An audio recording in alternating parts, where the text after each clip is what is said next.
V živote človeka 15 rokov je veľmi búrlivé obdobie.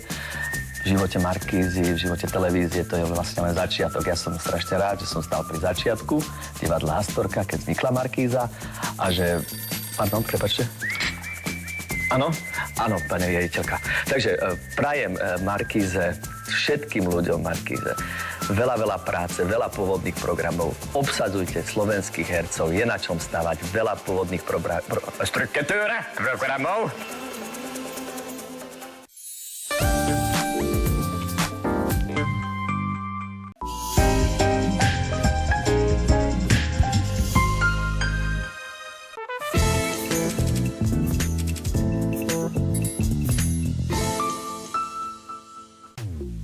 Čo zaželať Markíze k 15. narodeninám? Tak, drahá, začína ti puberta, začínaš dospievať. A preto viac ako tebe radšej zaželám tvojim rodičom a rodine veľa trpezlivosti, radosti a nápadov. Happy birthday to you. Všetko najlepšie. Chcel by som sa poďakovať televízii Markíza za to, že mi dala možnosť zúčastniť sa také veľkolepej show, ako bola Československá Superstar.